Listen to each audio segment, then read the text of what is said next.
The strange room was colorful on one side and black and white on the other. Later, a pair of brothers walked up to the window together and saw a gray and white fire truck speeding by. It suddenly had color, but at the same time, it lost its sound. After the two brothers left, suddenly, a frog jumped onto the windowsill of the black and white world. To their surprise, the frog had colorful skin. In the colorful world, a man lay on the bed, ready to go back to sleep. In the black and white world, a man squatted beside the table, watering his potted plant. At that moment, the alarm clock emitted a bright light, reminding the man that it was time to get up. The man slapped the alarm clock, got up, walked into the living room, and then lay on the sofa to read a book. At that moment, the frog jumped out, and its croak startled the man. But the man thought he was hallucinating. Then, another croak rang out, scaring the man so much that he got up to look for the source of the sound. But when he turned around, the frog had already jumped off the sofa. The man looked around but found nothing. It turned out that the frog had come to the black and white world. The man in this world immediately slapped at it fiercely, but he missed. At that moment, the places the frog passed began to have color. On the other side, in the colorful world, the coffee machine lit up, and the frog jumped out from beside it.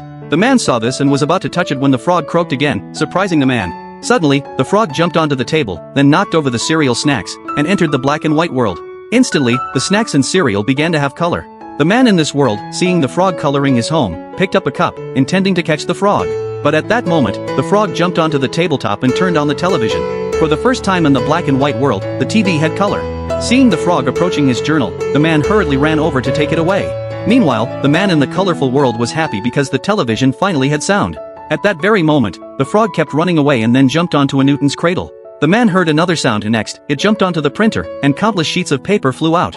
The black and white world was becoming more and more colorful, while the colorful world was becoming noisier.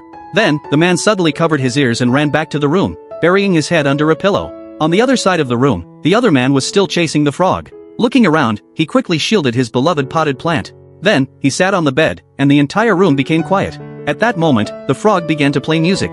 The beautiful sound calmed the man in the colorful world, and he started tapping his fingers to the rhythm of the music, unconsciously laughing out loud.